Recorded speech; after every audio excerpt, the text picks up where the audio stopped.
Krishna. Welcome everyone. Thank you so much for being here for our weekly Bhagavata Sravana program that happens every Sunday. This is our family program for all of you. And we're so excited. Yesterday we had a one-day retreat with Mahatma Prabhu, and we're so happy that he's here with us, giving us his association. And today is the first day of Julan Yatra, so he's going to speak to us about Julan Yatra.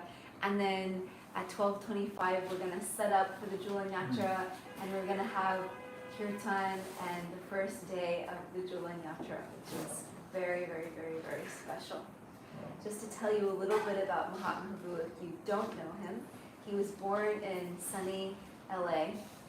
But my father was born in New York. My mother was born in Connecticut. My sister was born in New York. My wife was born in New York. So I'm the odd one in the family. Yeah, you're practically a New Yorker. You know? We should stay. That's up to her. Okay, we have a room for you. So in 1969, at the age of only 19, he first came in contact with Srila Prabhupada's books. And then later that same year, he met Prabhupada personally. And in 1970, he moved into the Berkeley Temple, and shortly after received both first and second initiation from Prabhupada.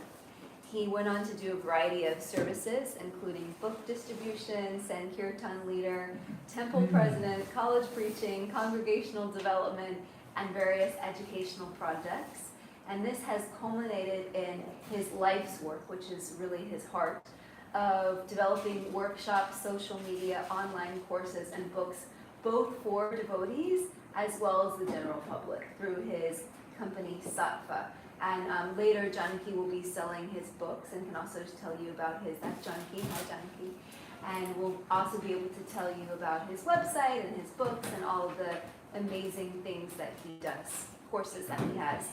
And he practically shows the many ways that Krishna consciousness offers solutions to today's challenges, and writes and teaches in a way that resonates with devotees and people in general by helping them see life as a spiritual practice. He's well known in ISKCON for his recorded and live music, most notably his recording of Brahma Samhita, which if you haven't heard it, you should definitely do that. And also for his workshops on such essential topics as japa, which is my favorite, and forgiveness and humility and vows and marriage. So all things that we really need. And he is now based in Alachua, Florida. He lives with his amazing wife, Janava, who's also a marriage counselor, and daughter, Brajasundari, and travels about She became a marriage counselor just to keep me in line. I don't know what to say.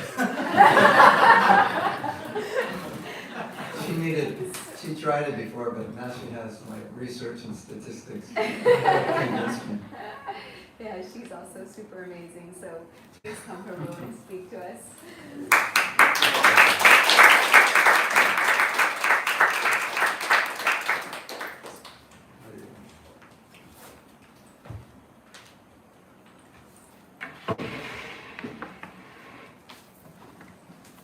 Krishna Prasthaya Bhutale, Srimati Bhaktivedanta Swami Namane, Namaste Saraswati Deve Gauravani Prachana.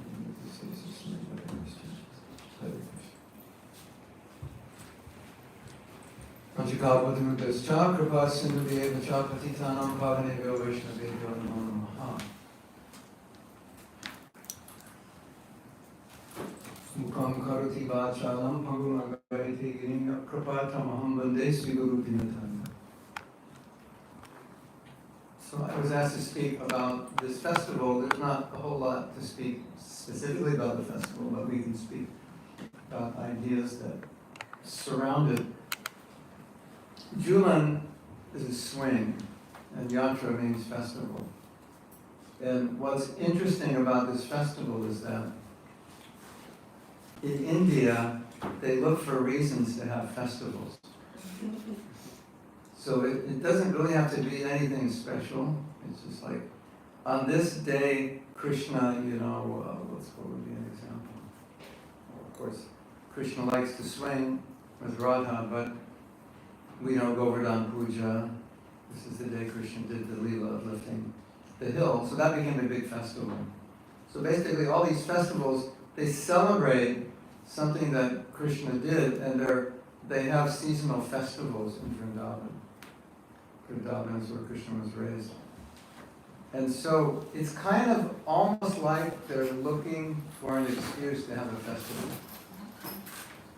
When I was a young devotee, our schedule was, we'd do the morning program, and after prasadam, breakfast, we would clean the temple, and we would go out on the street and chant all day.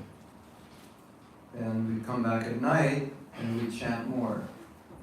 And Prabhupada used to say, well, your Krishna consciousness is just a big festival. And we used to celebrate many holy days, the appearance days of great acharyas. We would celebrate that and have feasts. And Prabhupada said, you could have a festival every day because there's some reason to have a festival.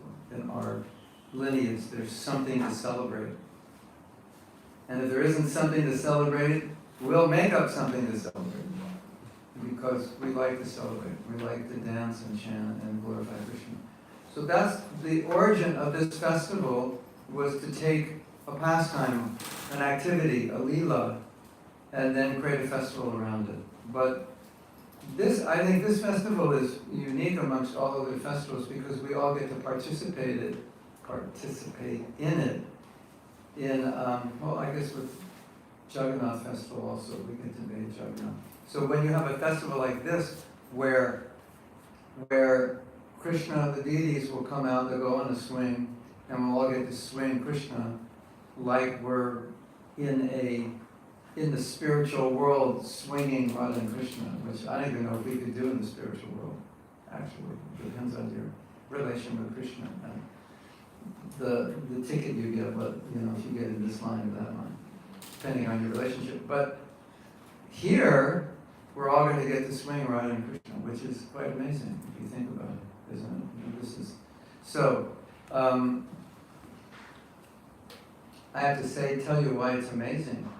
Because, generally speaking, on every other day of the year, if you wanted to go on the altar, you couldn't, unless you were initiated, chanting 16 rounds, following 4 principles for years, and second initiated, and then properly trained and educated, etc., and then we'll check you out and make sure you're clean and everything's good, and then we'll let you on the altar.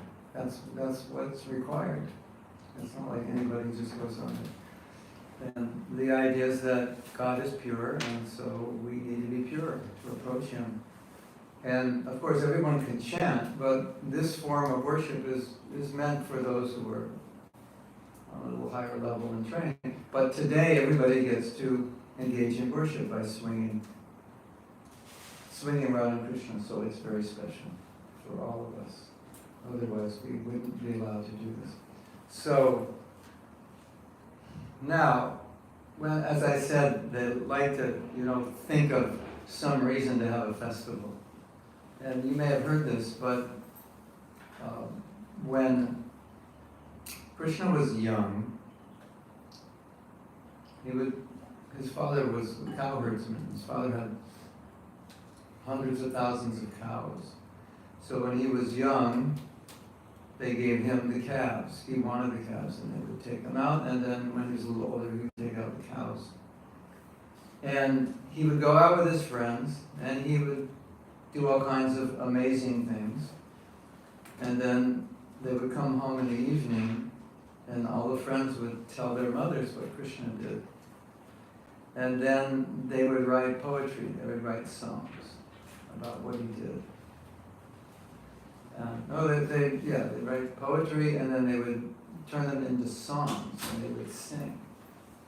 So, the idea is that these festivals, or any form of the arts, drama, music, art, Krishna is just like whatever he did, enthused, encouraged, facilitated that. And so that's kind of what these festivals are about. Because all the artists, at least the way they do it in India, is quite elaborate. So they just can go completely to town on these festivals. You could decorate the throne in like amazing ways. In some temples, like there'll be gold and this and that. And so all the artists can decorate the throne.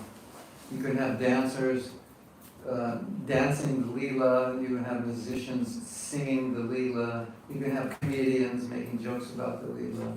I don't think that's been done before. It's always a first. Of course, don't take my recommendation because it could be offensive. But Krishna's Leelas are funny, so you just have to say all the lines, so you're okay.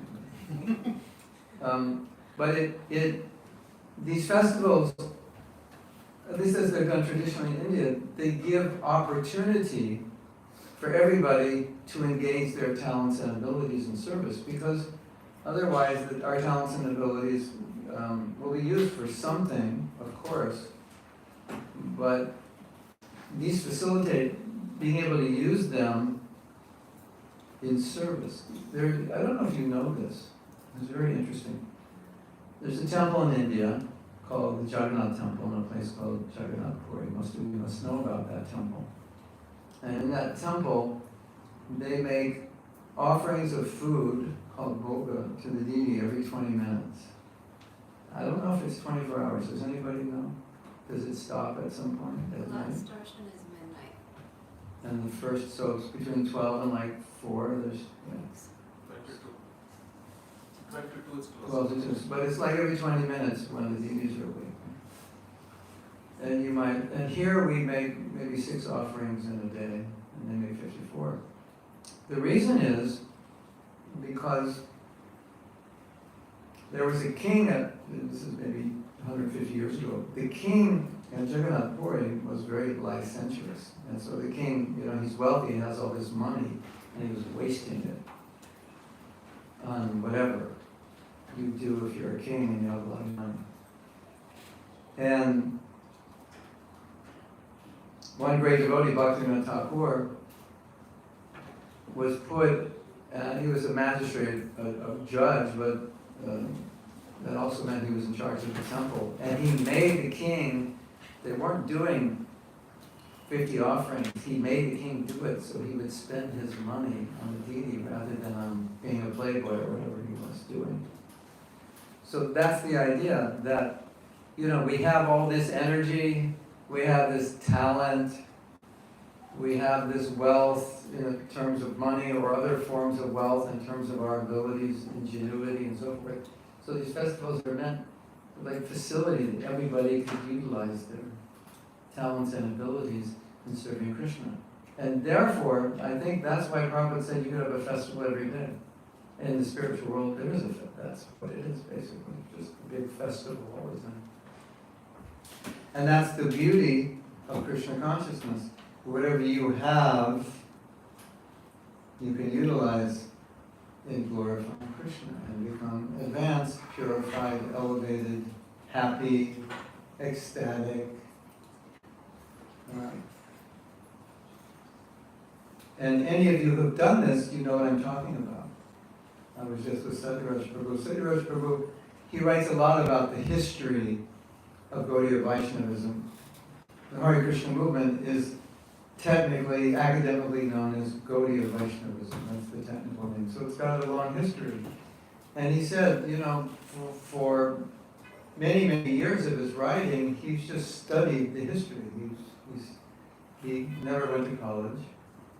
And he contributes to all kinds of scholarly works because he studied the history of Gaudiya Vaishnavism, and he just sold me a book. He's a good book distributor. He sold me a book on Leelas of Lord Chaitanya, analyzing them, and so I was questioning him. And he said, basically, I'm an historian. I love history, and I study Gaudiya Vaishnava history, and it's so enriching. So that's just an example. It's an example of someone who has an interest and a talent that's applied it to Krishna consciousness. And he said, was asked to do many things, but I knew this was my calling, so I stuck with this calling my whole life. And how many books has he written now? 4,326. A new book every 3 days or something. So there was once a writing teacher, and they asked him, how do you get inspiration to write? And he couldn't answer the question. He said, I don't know how not to write. So when you have a certain talent, ability, then you don't know how not to do it because it's natural, isn't it? I used to write songs and record songs, and it took so much time, I tell myself, that's it. I'm not going to do this anymore. Do you think I was successful? No. I got myself in trouble again. I'm working on another project. After I swore off my last project in 2015 or something. That's the beauty of Krishna consciousness, that whatever you like to do, whatever talent you have, you can fully exploit it, so to speak.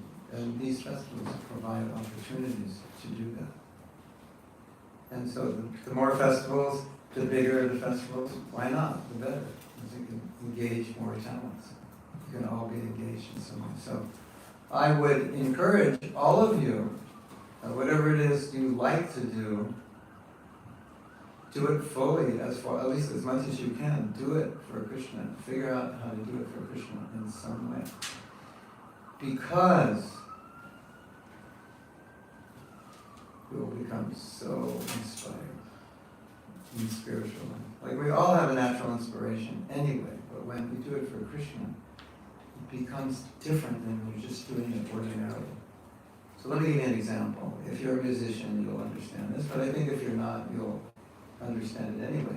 So when I was about 13, I started playing guitar and writing songs and recording them. And I became a devotee when I was 19. And then I started doing kirtan. And how many Baby I Love You songs can you write before you go insane? Or to speak, if you're in a band and you have to practice that song like every day for hours and then go perform it. And God forbid it becomes a #1 song, you'll have to play it the rest of your life. Even if it has no relevance to when you wrote it when you're 21 and now you're 75 and you're still playing it. Kirtan is different. It's a different universe. Like this kirtan we had, the only reason I stopped is because she wanted me to talk, otherwise it was like, that was really hard for me to stop. I could definitely go on like that. No problem. That's the nature of kirtan. So I like to sing, I like to play music, I like to compose music, I like to write songs. It's much different. It's much different. Now, we're going to write a song. What am I going to write a song about? Well, I'll tell you what I'm working on now. Would you like to hear? Yes. Yeah, I'm working on doing Shishastakam, each verse a song in English. Because you probably noticed you speak English, right? And most of you don't speak Sanskrit, so it's nice, it's purifying, but to really enter deeply into it, it helps to know what you're saying.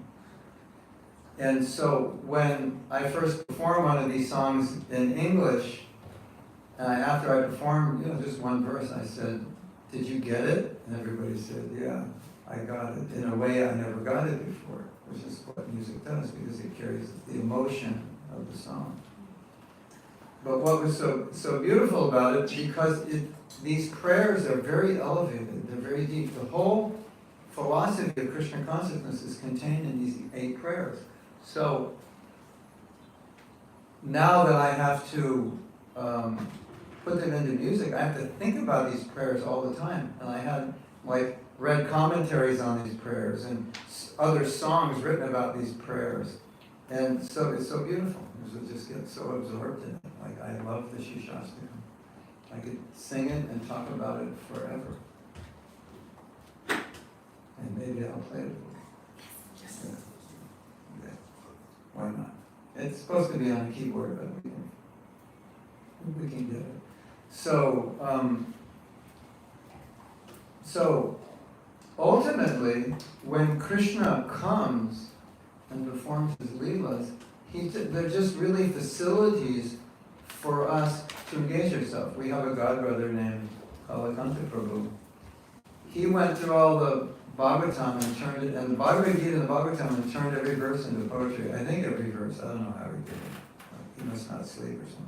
Or maybe it was just the 10th canto. Does anybody know? 10th canto? Every verse?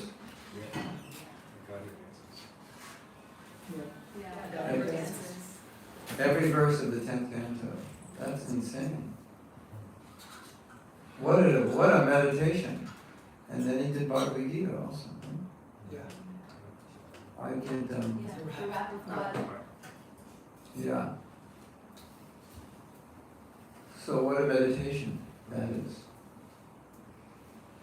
The artists, what are the artists doing? They're making Krishna appear on canvas.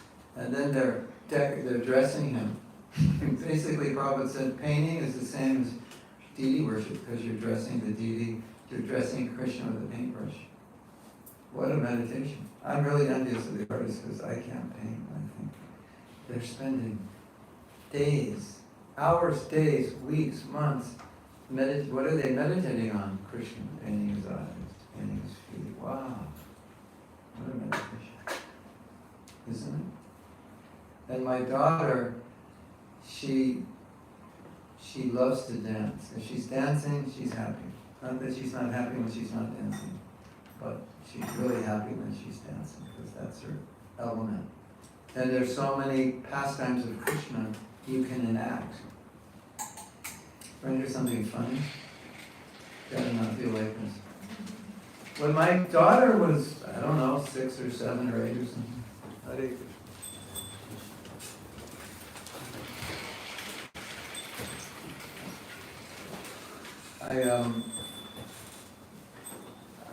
She was playing with her friends, and I said, "What are you guys doing?" We have a big property. We live in Alaska, Florida, and a lot of the properties you can't live on less than 5 acres. You know how much 5 acres is? It's about, well, I don't know, maybe this is a whole block or something like that. You have to live on 5 acres. Then they don't overpopulate the city. So they don't have to build more schools and create more infrastructure. So we have 5 acres and our neighbors are devotees, they have 5, so we live on 10 acres. So they can just run around. So they're running around. She comes back, I asked, what were you doing with your friends? She said, we were enacting Krishna's pastimes. And she said, you adults, you should do that also. It would be good for you. You'd like it. What do you think? Yeah. So you go, what are you guys going to do? We're going to go out and play Krishna's pastimes. But if you like to act, why not? Right? Why not?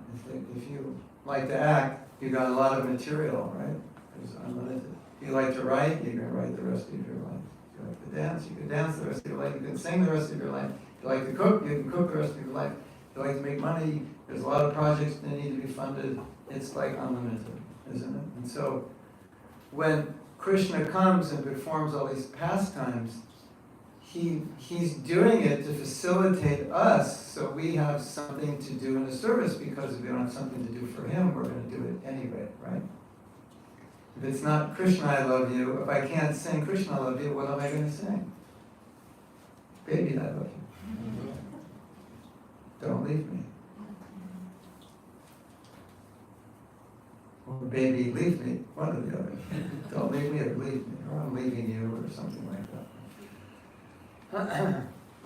So this is really the beauty of any festival and any pastime, because we can turn it into a festival. Like we just had Rath Yatra. Did you have it in June? Yeah. So it's like there's so much to do to put on a Rath Yatra, and so much going on during the day. And it's one time Prabhupada said something. This is very interesting. You've probably heard this before, where when we do service, it's not that Krishna needs it, but we need it. It can look like he needs it, but he doesn't. We need it. Right? So he lets us do it because we need it. And so, one time, the devotee was doing a service, but he wasn't successful. He was very discouraged. And he wrote Prabhupada, and Prabhupada wrote him back to encourage him, and he said, it doesn't really matter the results you get. It's just the whole idea is to engage your mind, engage your energy, engage your time in doing something. And then Prabhupada said in another letter, he said, it doesn't matter so much what it is. The point is, he didn't say this, but to stay out of trouble, basically, is what he was saying. But you have a place for your mind, for your words, for your eyes, for your hands, for your energy that is going to uplift you. You can engage to your heart's content in service of Krishna. And then he said, one time he said, this is interesting, he said the same thing, it's not so much important what we do, the results, but that we're engaged. And he said, and I've created all these big projects for my big managers so they have something to do. Because if you're a manager, and you're a big manager, you want to manage a lot, like you want something big. So Prabhupada created all these big temples in India and turned them over to his big managers so they have something big to manage. That's what he said. And there's a story of one devotee, such a big manager. The first time he went to Mayapur, he saw the Mayapur project and the plans, and he said to himself, I would love to manage this place. And someone overheard him and told Prabhupada, and Prabhupada called him in, so you want to manage this place. But that just shows you, like when the first time I went to Mayapur, I said, I would never want to manage this place in a million years, because I'm more of like a teacher, you know, artist, teacher type. I've been temple president 4 times, and it's not my cup of tea exactly. But if you have that nature, you know, you're gonna do it. You're gonna, start a company to compete with Google if you don't manage Mayapur or something. You just have that nature. So Prabhupada knew that, and he would engage that. He would engage people. So that's the idea. So that's one thing we can learn. And then from today's festival, and Prabhupada said something very interesting and very important. We have sadhana, which is our spiritual practice, which we do usually in the morning, our chanting, our reading, and so forth, our worship of deities. And then we have service. And Prabhupada said, if you're doing service that inspires you, it will carry into your sadhana. Your sadhana will be inspired, because you need sadhana to empower your service. And then as you do your service, it strengthens you and you're inspired, and so it creates this cycle. So I found that to be true myself. In fact, I was working on a project a few months ago, and I was so excited I couldn't sleep more than 4 hours a night. It was like crazy. I would just wake up. You ever been like that? Excited about something? And you're just like, you go to bed thinking about it, you wake up thinking about it, you can't sleep that much. You just like, you want to do all your duties as fast as you can so you can just get back to it. And you do it like 12 hours a day, and your wife's like, aren't you burned out? You go, no, I'm on fire. I can do this 24/7. So if you have something like that in your life and it's for Krishna, it will spill over and inspire your sadhana. And it'll make your spiritual life very easy. So I recommend that. I always recommend that, finding that. That's my meditation on today. So that's what I have to say now. Anyone else have anything to say or questions? I mean, we could talk about the Leelas of Radha and Krishna on the swing, but it's kind of deep stuff. You have no idea I'm talking about that. Well, I can say a few things that's very interesting about Radha and Krishna. It's not so deep and esoteric, but it's very profound. God is male and female, Radha and Krishna, or Lakshmi Narayan, or Shiva Parvati, as they expand, there's always this, right? Sita Ram. And what's going on with Radha and Krishna is what's going on between them. That's where it's all at. It's the relationship, the love together that's going on between them. And that's what we meditate on. And that is the highest objective for us. That the highest pinnacle of the entire creation is the love between Radha and Krishna. Now what's significant about this love is that in its perverted form, we're trying to be Radha and get our Krishna, or we're trying to be Krishna and get our Radha, and imitate that love. And that doesn't work. So when we are worshiping Radha and Krishna, we are supposed to be understanding that what we are trying to get through enjoying in this world, they are getting in a transcendental way, and we can only get it by serving them and experiencing the love that they have. Then that is the love that we're looking for. And a very easy way to understand this is that there's no love in matter. There's no love in this table, right? You could say, I love this table, but that's not what we're talking about. Matter doesn't produce love. If you have a lot of money and you're famous, it doesn't mean you have more love, does it? Because those things don't produce love. Love is produced between people. Well, where there's devotion, where there's service, and so forth. So the love we're looking for it in all the wrong ways. We're looking for it in matter, and we're trying to create love out of matter, but it doesn't exist there. Right? Because everybody wants more matter. Do you have enough matter? They ask people, how much money do you need?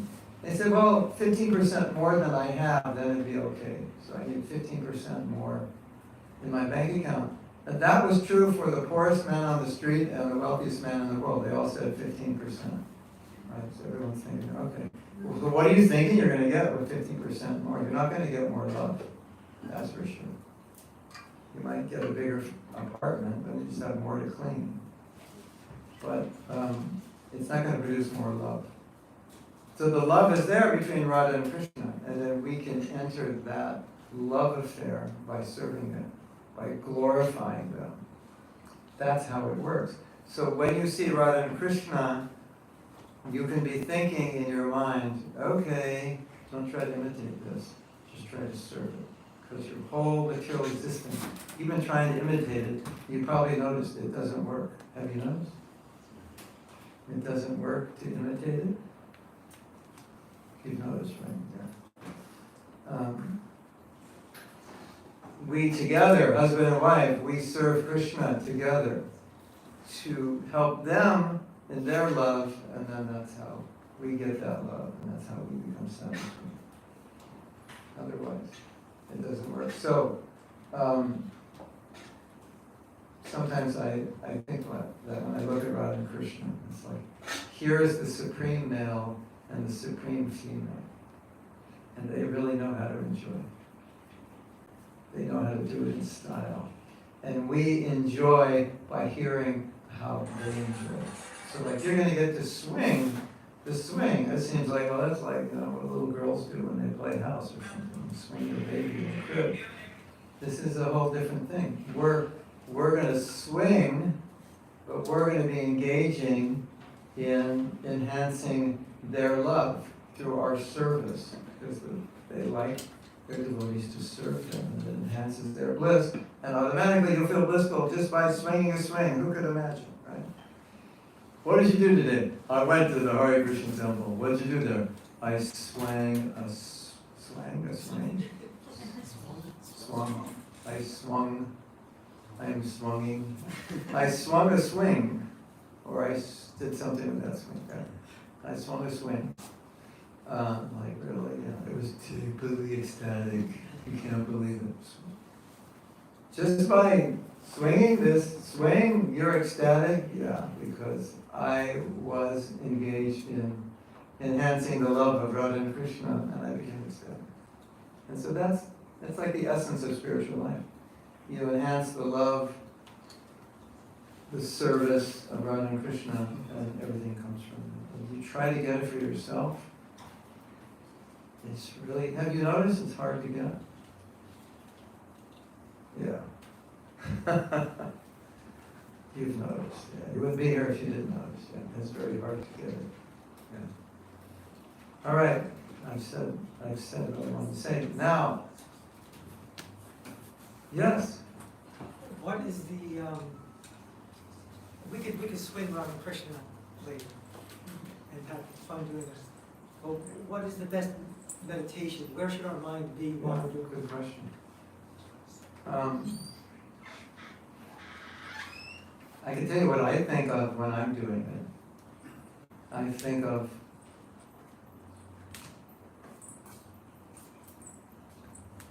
somehow or other, due to some inconceivable mercy and good fortune, right now I'm engaged in the Leelas with Radha. I'm engaged in a Leela with Radha and Krishna. That's what I'm doing. You know, because that's Radha and Krishna. I'm not like swinging them. So I'm like, it's a pastime, and we're allowed to enter that pastime. And so I approach it with extreme appreciation, devotion, trying to please them by my swinging, reverence, and any other aspects of bhakti you can muster up in your heart while you're doing it. Of course, you get to see them and appreciate them, how they're dressed, but I mean, you know, technically speaking, what's the difference between doing this here in New York and doing it in Bhagavata Vrindavan, in the spiritual world? Technically speaking, there isn't any. We're in the spiritual world. So, you probably didn't know that. You are not in New York. You are in the spiritual world now. And if you haven't realized it, you will realize it when you swing them. At least you can think, I am now part of Krishna's pastimes by swinging the deities. And somehow or other, we are here due to some inconceivable great fortune. I think that's really appropriate when you're worshiping the deities to think some inconceivable fortune. I'm here today doing this. And thank you, Prabhupada. I don't deserve it, but somehow or other you're allowing me to do it, and you want me to do it, so I'll do it.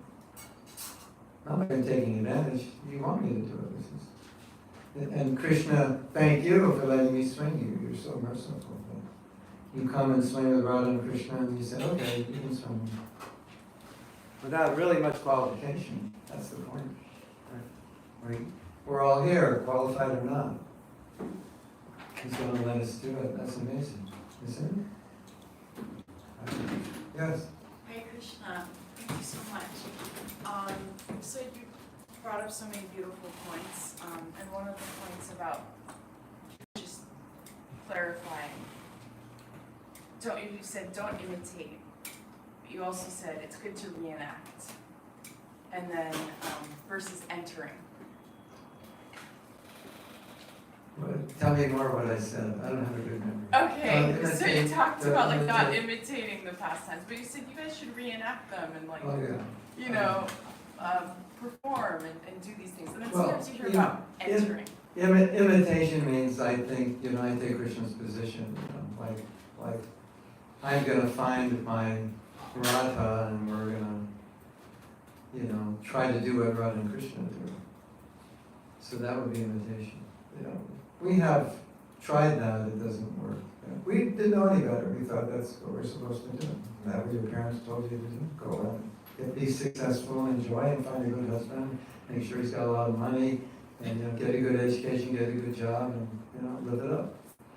So that's normal, because that's what we're told to do. But now we know we're imitating a love affair that is pure and unadulterated, and that real love will be found in that. So by serving that, serving God. That's where the real satisfaction lies. But it's kind of interesting because you go to a movie and see this imaginary man and woman fall in love, and you're like, oh, that's so beautiful. So it's similar to that. It's like we're enjoying through it vicariously in a sense. We're enjoying through another person's enjoyment, but this is the real. It's not material. This is the real thing. We actually enjoy it that way. So it's not hard to understand because we do it anyway, right? So, but it's also interesting because if you analyze the nature of Krishna and Radha, Krishna doesn't have a materially contaminated controller mood, exploitative mood, like males would in this world. This is my woman, I will enjoy. Because Krishna's always serving Radha. So the supreme male, this is really interesting, the supreme male is the servant of the supreme female, and she's the supreme servant of it's a battle of service. And what's interesting about it is, you have this macho man idea, the big, rough, tough man. But Krishna is the biggest and roughest and toughest, and what is he doing? He's just trying to satisfy Radha. So, in the ultimate sense of male, that's what male is. To satisfy the female. That's a real man. To make her happy. That's what Krishna's doing. So it's interesting. And then she likes that, right?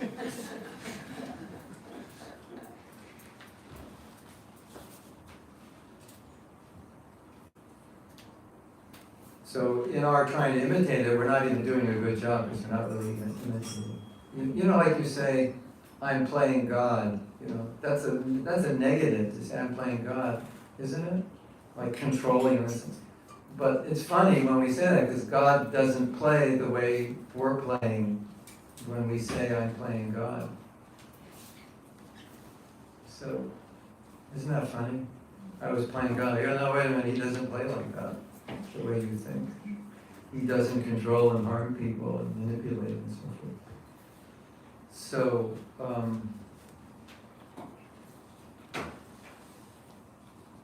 I try to love Krishna. My wife tries to love Krishna. Together we try to love Krishna. Then the relationship between us is based on loving Krishna, and everyone's happy. So my love is in relation to helping her love Krishna. Her love is in relation to me helping love Krishna. My love for my daughter is in relation to helping her. Of course, that includes everything, material and so forth, but it's all part of the same package. And then everybody's happy. But if I try to gain pleasure by exploiting anyone, enjoying anyone, it doesn't work. That's why Krishna is known as Param Purusha, supreme enjoyer. It's like he knows how to enjoy it. He knows how to do it. And if you want to enjoy him, because he can arrange all kinds of enjoyment in ways we cannot. Like it's very interesting to think about this. Prabhupada said, in the spiritual world, Krishna has made arrangements for us. For all of you, every one of us here, we have a spot reserved in the spiritual world. You just have to get there to claim your spot. That's all. Your spot is already reserved, but you gotta go to the concert to get in the seat, get your seat. So our spot is reserved in the spiritual world. We just gotta get there so we can get our spot. You'll go up there and you go, my name is so-and-so. Oh, here, come. This is where you live. This is what you do. Right? So now think about it. We're in this world, we're trying to manipulate this world in so many ways, people and things, manipulate it so that we'll be happy and enjoy. But Krishna is known as Param Purusha, the supreme enjoyer. So when you go there, he'll manipulate everything for our enjoyment as well. It's a much superior position. We don't have to worry about it because we're not really good at it. even statistically speaking, in psychology experiments, they always find that people don't know what makes them happy. They always choose the wrong thing. It's just, we don't know. So we let Krishna arrange everything, and he's much better at arranging happiness. You don't have to worry about it. He'll do it all. And we'll be infinitely happy. So it's kind of like the same idea. I want to enjoy this. No, you don't have to. You just serve. Everything's taken care of. You don't worry. You'll be happy. You don't have to worry. But how will I be happy if I just serve? Don't worry. It doesn't work the other way. You know it doesn't work the other way. You've tried it the other way. Right? And that love that we all are hankering for is love of Krishna. And that's why any other love doesn't completely satisfy. So it always leaves us thinking, you got anything else to eat? You ever had a meal where you're not satisfied? Is there anything else? Something better? So it's like that.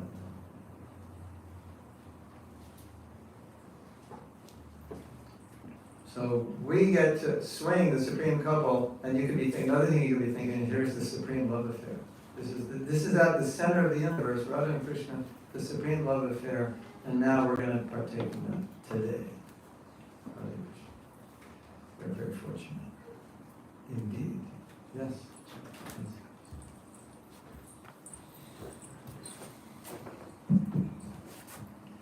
Hare Krishna, you mentioned we don't have qualification to swing the divine couple.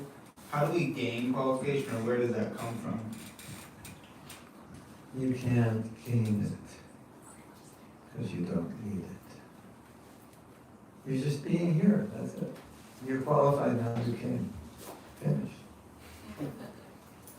That's today, Krishna's going to let you swing him, qualified or not. You came, that's your qualification. That's it. Just wash your hands before you take a little water in your hand, and purify your hand, and now you're qualified. What are the qualifications of the residents of Vrindavan to swing? Hare Krishna. That's it. Love. That's all. There's a story many of you know. When Krishna wants to dance with the gopis, he plays his flute, and then they hear the flute, and that stimulates their love, and then he's in the groves of Vrindavan, and so they just follow the sound of the flute, and they come, and then he engages in dancing with them. But not all the gopis who Krishna is calling are eternal gopis who came from the spiritual world. Some are devotees who become purified and realize their position as gopis. And some of those gopis were not qualified to go. So when Krishna played the flute, they went to go. They weren't completely pure yet, because to engage with Krishna on that level, you have to be completely pure, not one trace of anything, ulterior motive or desire, not even a trace. So what happened, by the influence of Krishna's Yogamaya, his pastime energy, their husbands wouldn't let them go. And you think, these husbands, rascals. No. Their husbands are part of the Leela. So when the husbands, you can't go, they were hankering so much to be with Krishna that it purified those last drops of contamination. So it was all part of the Leela, and it shows that only if you're pure, completely 100%, can you go in the Leela. So that love wasn't entirely pure, but Krishna arranged that pastime for them to be prohibited by their husbands from going, and then any vestiges of impurity were removed in their anxiety to go. And so the next day or the next week or whenever the next Rasa Leela was, then they were qualified to go. So that's how it works. That's the qualification. Not Vilam, not Janam, or Sundari. I don't want anything else. Actually, you may think you want so many things, but actually as a soul, you don't. You don't need anything. Prabhupada says, it's so interesting, he said, the soul doesn't need a body. The body needs the soul. Isn't that interesting? It's like we don't, The soul is complete within itself. It doesn't want anything. The body wants so many things. Right? Yeah, it's interesting. Yes? Is there any time for you to play a little bit of your new song? Oh, okay. Now? Yes. Okay. That's a question. You have a keyboard? Oh my God. Well, I'll have to check it out and see if it's good enough. Can I ask a question while he gets the keyboard? Yeah. Thank you so much, Prabhu. I just wanted to go back to more of the practical things that you were talking about at the beginning, engaging our talents in Krishna's service. And this question is not so much for me, but more from a preaching point of view. Here in New York City, being at the Bhakti Center, meeting a lot of young people who want to engage their service, engage their talents in Krishna's service. But I've always come across, especially with young people, a really big conflict of kind of jobs that they don't like and they hate and that are draining them, that are working them till 6, 7 p.m. And maybe they'll come to the temple for a little program or something or this, but they always end up asking me the same question. Should I leave my job and just move into an ashram? And I don't feel qualified to answer or to tell them what to do. But it always leads to that point of like, I need to leave this to do this. Yeah. And I guess my question is, because what I want to say is, you know, from a philosophical perspective, you can engage your job in Krishna service, but I feel like that takes quite a higher level to do that. So I don't really know what to say to people like that. It would depend on the individual.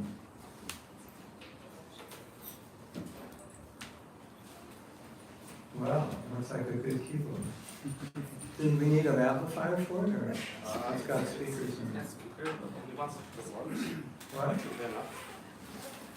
You have 2 speakers, but only one works. Nice one. Whose is it? We found it in the basement.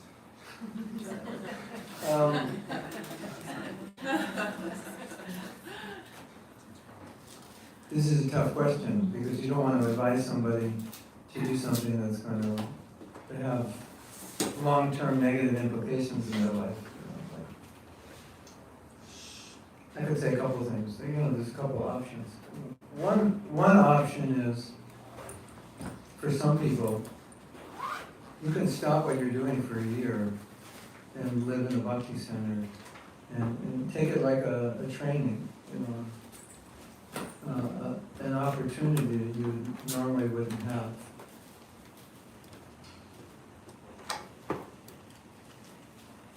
Maybe if you bang it a few times, the other speaker will start working. So,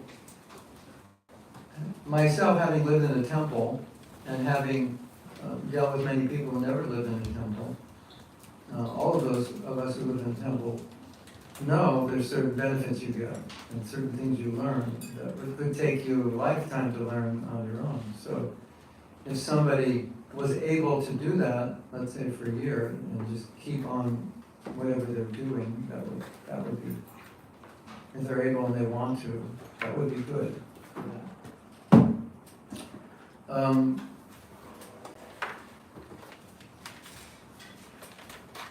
The career thing is going to depend on the person and how.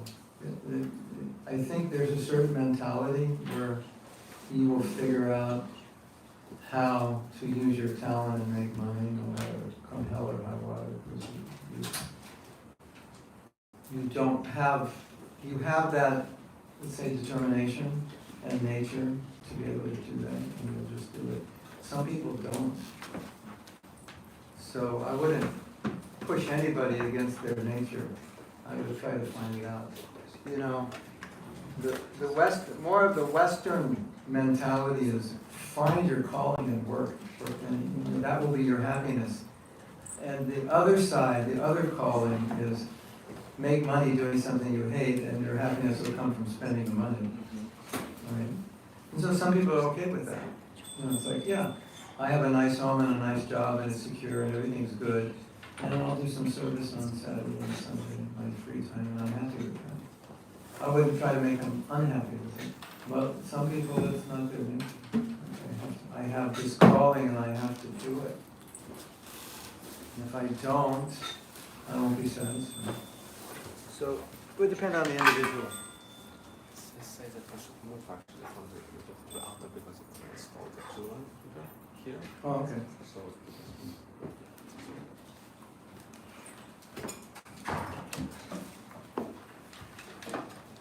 we have to have it on the floor or on that. Just like, Or we just have to move it. put the seat like this way, this way. Yeah, why don't you have him face the deities?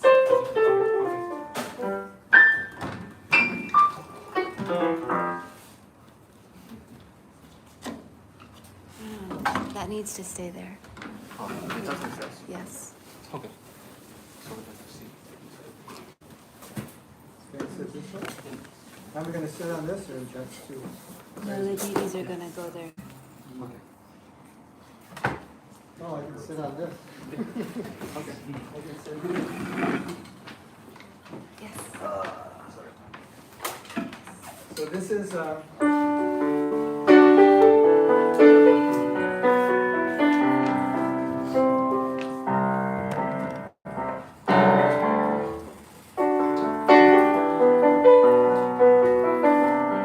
So this is the 8th verse of Shishastakam.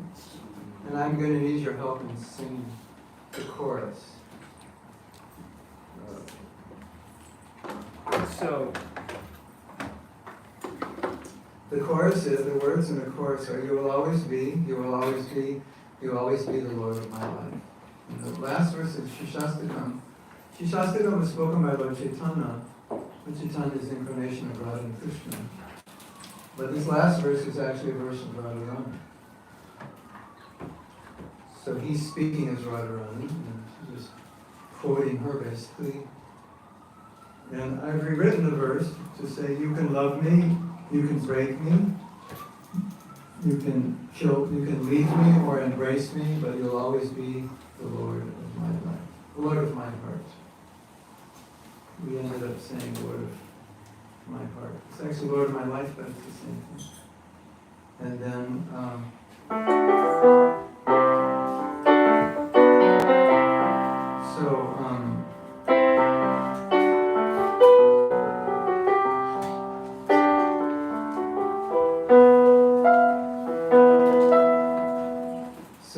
Kartos Madanda. There's a devotee in Germany who can play the Madanda like a trap set.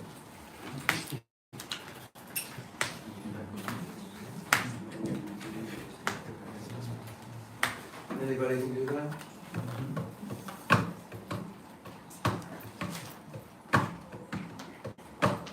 You can play the floor like that, right? Or a table.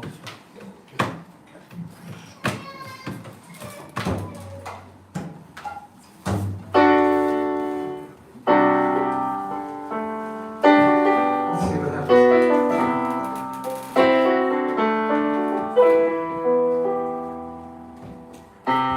You can love me, you can break me,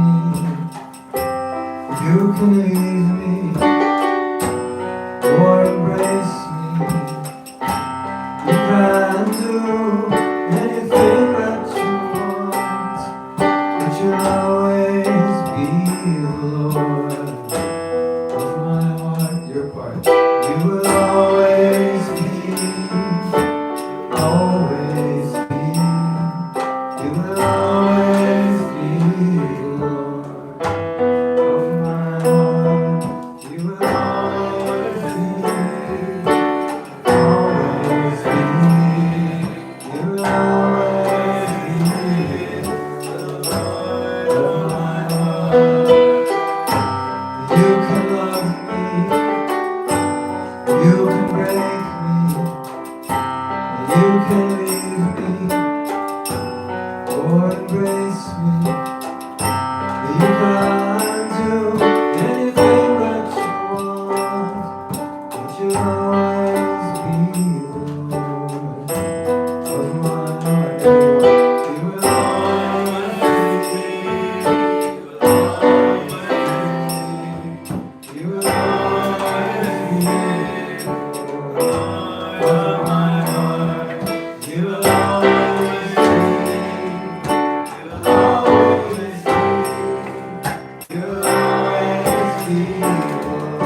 So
what's going to happen now is the Lord is going to be brought. Yes, the Lordships are going to be brought to their Julan now, later. And what we're going to do is Mahatma is going to lead us in kirtan, I guess, on that if you want, or harmonium, whatever. There's a reason this was in the basement. And everyone can stay seated actually. And we'll do arti for their lordships, and what's going to happen is we're going to form a line, and people are going to come forward, and everyone's going to have their turn swinging the lordships. Just be conscious of swinging. We want everyone to have a chance, but also just know that all of us have to have a chance, so don't swing for too long. And then you don't put the rope down on the floor, and give the rope to the next person who will swing after you, so that everything stays very, very nice and the rope doesn't touch the ground. Thank you so much. We all have really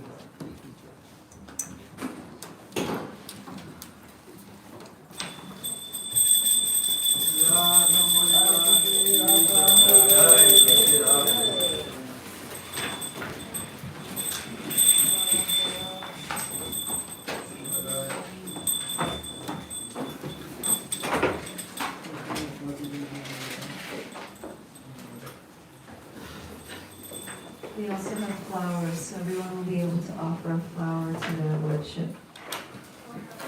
You can take the flower and you can circle it 3 times, and then you can place on the jewel.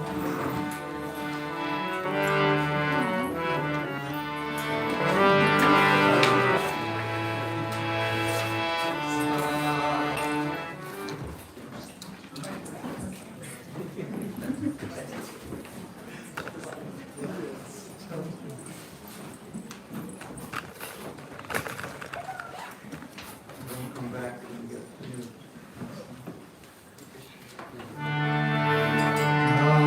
Hare Krishna, Hare Krishna, Krishna Krishna, Hare Hare, Hare Rama, Hare Rama, Rama Rama,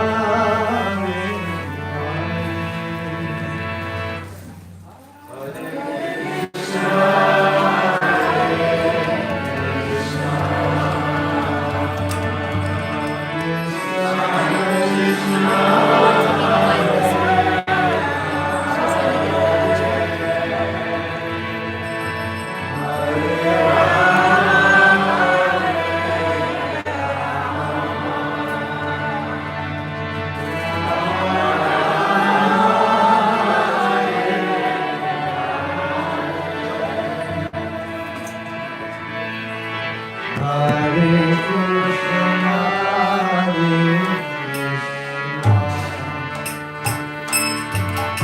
Krishna Krishna, Hare Hare, Hare Rama,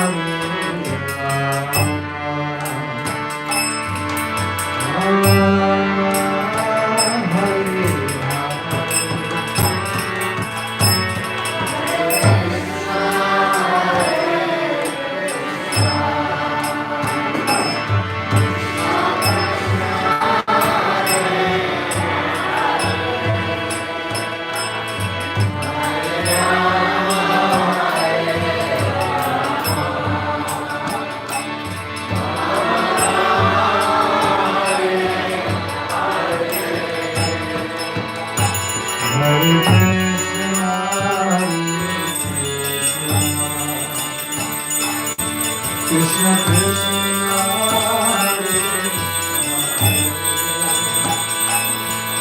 Hare Rama,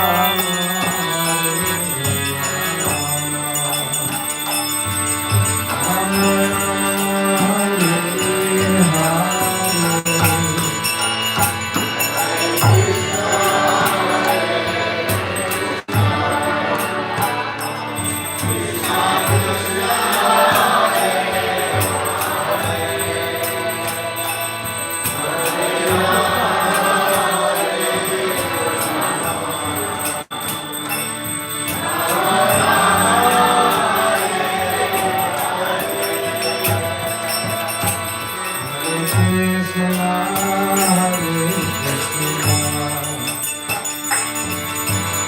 Krishna Krishna, Hare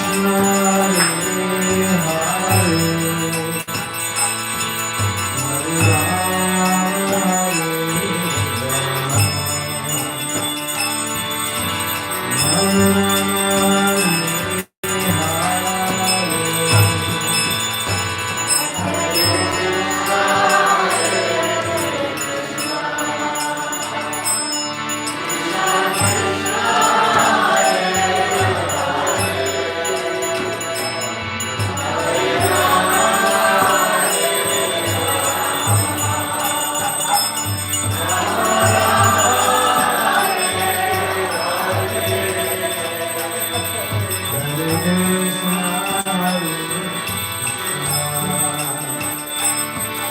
Krishna Krishna, Hare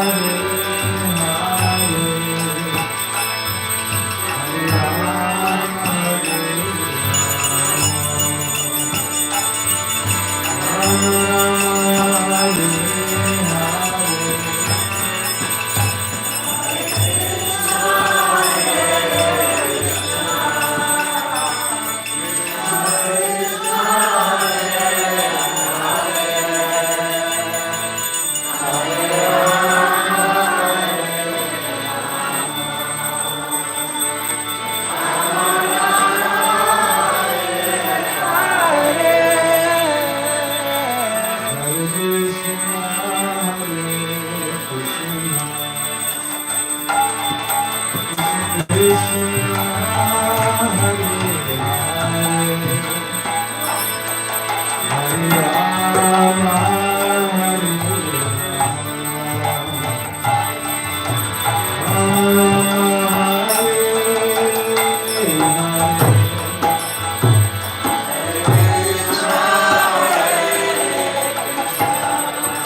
Krishna, Hare Krishna, Krishna Krishna, Hare Hare, Hare Rama, Hare Rama, Rama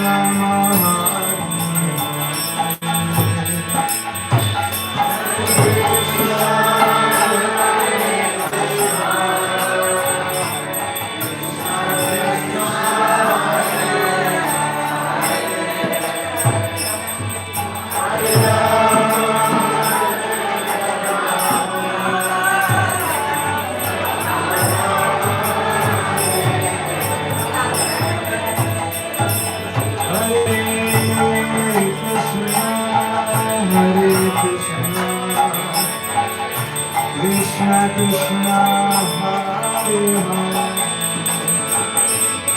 Hare Rama, Hare Rama,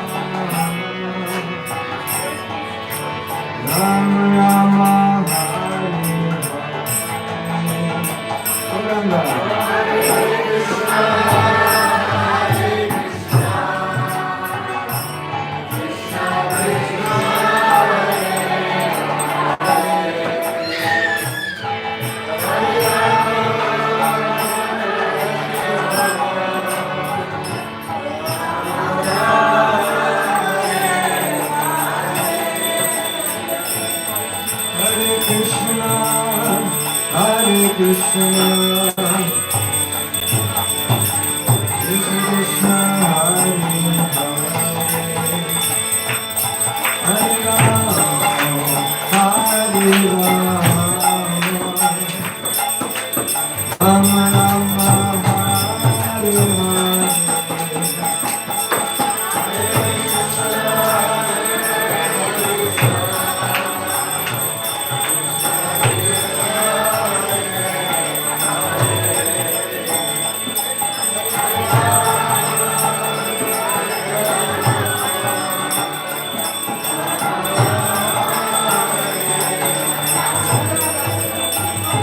Hare Krishna, Hare Krishna,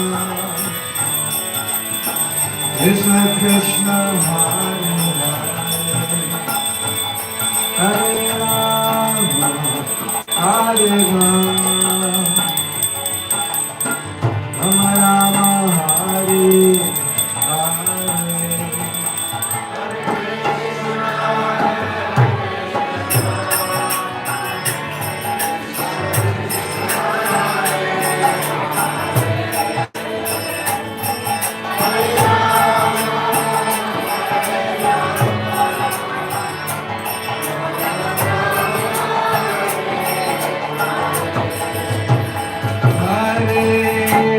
Krishna, Hare Krishna,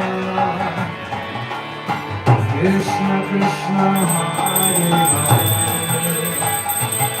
Hare Rama, Hare Rama, Rama Rama, Hare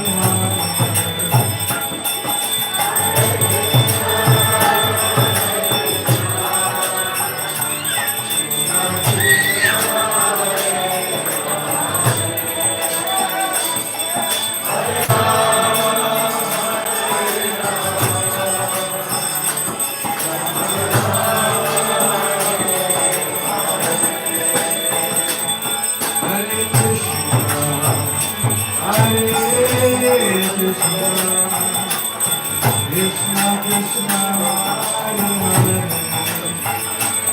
Hare Rama, Hare Rama, Rama Rama, Hare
Krishna Krishna Hare Hare Hare Rama Hare Rama Rama Hare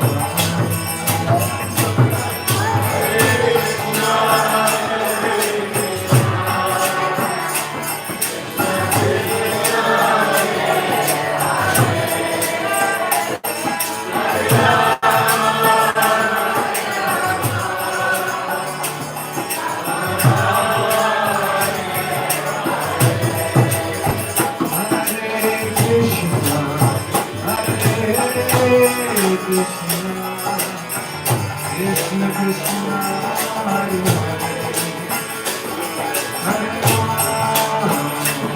Hare Hare Rama Rama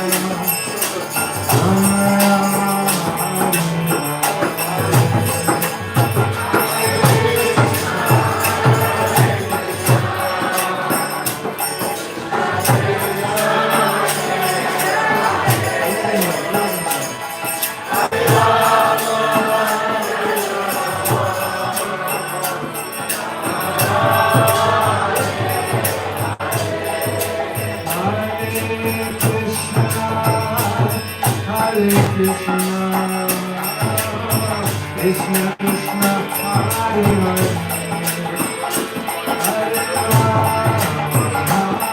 Rama Hare Rama Rama Hare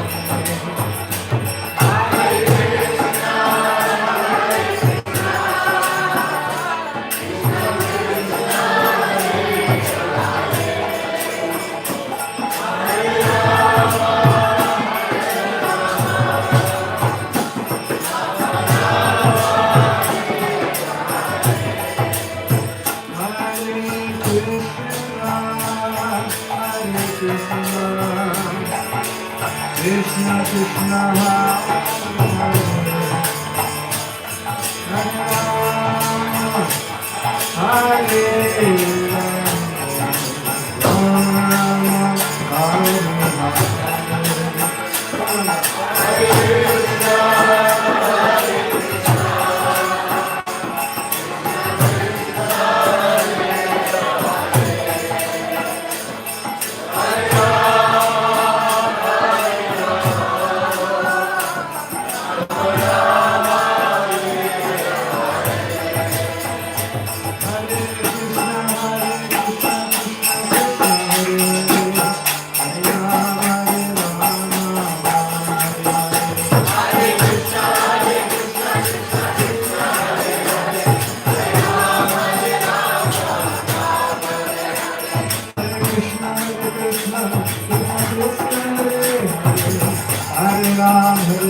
Govinda Jai Jai Gopal Jaya Jaya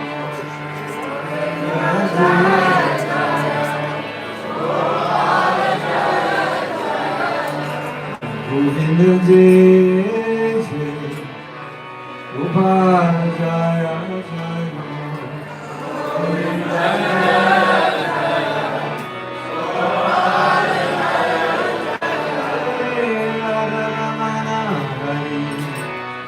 Govinda Jaya Jaya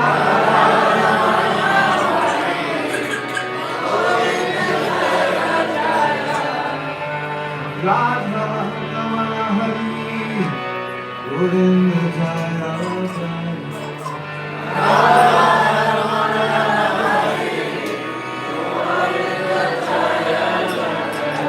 Govinda Jai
Gopal Jaya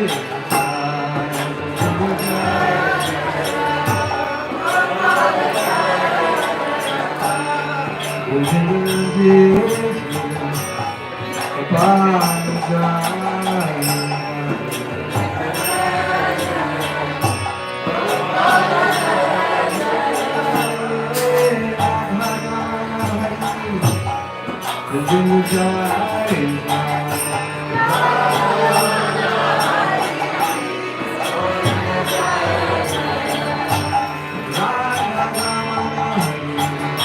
Govinda Jai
Hare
Hare Krishna. Thank you all again so much for being here for Bhagavata Sravana and this special first day of the Jewel and Netra.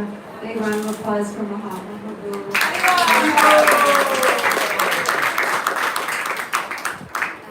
And we have a beautiful feast served in the back for you. So please stay, make a friend, leave a donation if you can, be with the community. And we'll be having this Jewel and Yatra Festival for the next 3 days, culminating in Balaram Jayanti. So tomorrow on the roof, 7 to 8 p.m. And Tuesday on the roof, 7 to 8 p.m. And Wednesday in the temple, 6:30 to 9 p.m. for Balaram Jayanti. It's going to be a beautiful next couple of days festival. So please come for that. And next week, Bhagavata Sravana, our very own Vasudev, who was on the altar, her Pujari here, will be giving the Bhagavata Sravana talk on Krishna Janmashtami leading up to Janmashtami. Hare Krishna. Oh, and Mahatma has a book table in the back if anyone is interested in getting any of his books, or also he has drives that have all his meditations, songs, lectures on them. And he'll also be giving the Sunday Feast talk at the Brooklyn Temple tonight, and the Bhagavatam class at the Brooklyn Temple tomorrow morning. So if you're interested in more information, you can also get that at the book table. Hare Krishna.